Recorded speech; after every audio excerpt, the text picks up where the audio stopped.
In this video, we are going to be talking about what's going on in the NFT market and give you the latest updates on some of the hottest NFT drama. Now, diving right into it, we're gonna first talk about what's going on in the macro sense. You know, if we're looking at Ethereum specifically, not much has really changed, right? Right now, we're trading sideways. So over the past 7 days, we went from 1.7 to 1.6. So nothing too crazy going on in the coin world. But now let's go ahead and move into the world of NFTs. Blur recently made an announcement. They are going to be removing the little flagged icon from their platform, meaning if somebody flagged an NFT on OpenSea, people don't really want to trade that NFT. You can't even trade it because it's marked as flagged. But what they're doing on Blur is they're just going to remove it completely. People don't even know if they're buying a flagged or not flagged NFT. So sometimes you might see like a really rare, let's say a Clonex or a Zuku or something on the floor, and you might be thinking, why is that on the floor? And it's probably because it was stolen and someone's trying to get rid of it really fast, really cheap. But because Blur is removing that little flag button to let you know that it's flagged, it's going to be more liquid, meaning people are going to buy it and sell it without even knowing. Now, this does provide more liquidity if you are a platform. People are going to trade the NFT projects, but at the same time, if people don't know that they're buying a stolen good, is that really good for the person that buys it? Well, if nobody even cares and nobody remembers, then maybe it doesn't matter. But you can still enable this setting on the view settings on Blur, right? So on the view settings, you can turn on marketplace icons, or if you don't really care, then you don't really have to put it on, right? And you can also skip the flag ones when you're sweeping as well. So, you know, the tech allows you to be conscious and aware and not buy any of the flag ones, but at the same time, I kind of see they're encouraging people to just provide liquidity into the markets. So in a way, you know, with that solution, they actually provide options for both people that don't really care if they buy the flagged items and people that do care. All right, so next piece of news that we have is RYan Carson from the Daily Dose steps away from Web3. A couple weeks back, what essentially happened was that RYan Carson was trying to raise money for his new NFT project. I think he was trying to raise $10 million, but the way he kind of did it and the way he communicated it really didn't earn the respect of the Web3 market, and people kind of felt like he was being manipulative with his words and things like that. And of course, he's going to say,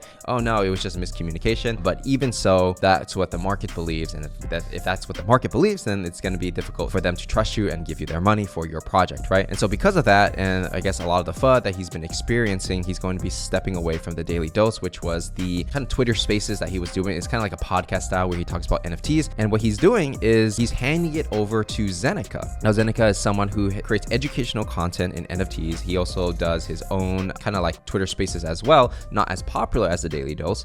And so I suppose Zeneca is going to be taking over that and continuing whatever RYan Carson was doing. To me, when I look at this, it's a little unclear on whether or not the handover will work because people are kind of watching for RYan Carson, but then if Zeneca takes over it, will that audience transfer over to Zeneca? And then if they do, what are gonna be the incentives for them to do it, right? Because for a lot of reasons, a lot of people watch RYan Carson because in a way they're grinding for whitelist in order to get into his project because they think it's gonna be big. So is there going to be another project? And I don't think there is, but Zeneca, I believe he said that he's gonna find a way to reward people who had the PO app, who grinded for whatever RYan Carson was having. So I'm personally just curious to see if that handover will work, and I'm just following along. And I think their first spaces under the Daily Dose brand is going to be happening later today at 10 p.m. my time. So we'll see in the next video if this is going to be a success or not. Now, in other news, my friends over at Valhalla recently just launched their own marketplace. So essentially, they built their own marketplace where you can buy and sell Valhalla. So there's going to be a 0% royalty on this. First of all, they said they would do it. That was part of the reason why they finished the job, right? Doing what you say you would do. The other thing is like, because there's a whole war between OpenSea and Blur, royalties are going to zero. And it's kind of unstable in terms of like, if you're an NFT project, as the NFT space gets bigger, you're going to want control or how people buy and sell your product, which is your NFTs. So having a place where, you know, no matter what happens during the NFT wars, that this is a safe place where you can trust the Valhalla team to do the right thing.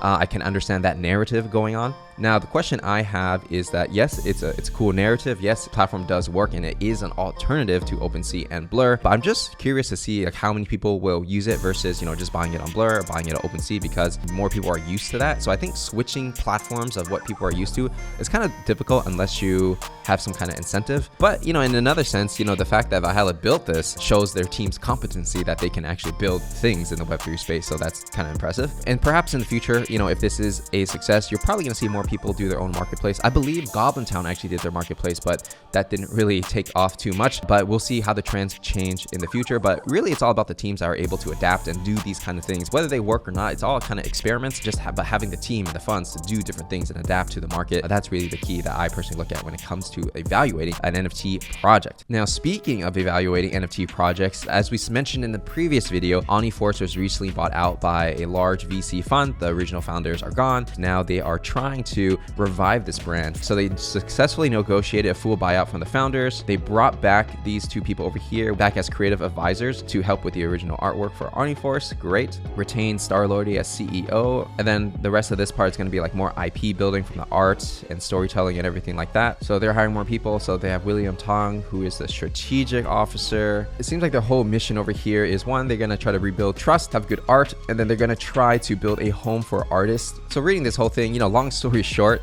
they're going for an IP play. They're going to use the narrative where they're going to bring creators and artists together to build on top of their platform, right? The business model is not really clear, but they're going to be focusing on brand IP to increase awareness. So that's probably going to be manga, anime, webtoons, things of that nature, maybe games, for example, or implementing the IP. It's still not really clear how they're going to make money, whether it's going to be Web 2 or launching more projects in Web 3. But hey, nobody has figured it out quite yet. But I do believe they understand the short-term things of like pumping price and things like that. My guess is they understand the long-term vision as well. So it's definitely an interesting project to follow. Big names are behind it. A lot of like crypto OGs are kind of pushing it really hard, which is a little kind of weird sometimes, especially if they have a lot of the assets already and they bought it for cheap, and that's usually the case. So just keep that in mind. I'm not telling you to buy it at all. To be honest, I'm just showing you like what's interesting. So check it out if you are interested. All right, next project we're going to talk about is going to be degods and Pudgy Penguins. Over the past weekend, there was the event NFT Paris, and one of the more interesting events that I saw was this whole party. It's a party collaboration between Pudgy Penguins and degods. So you can watch like this clip over here,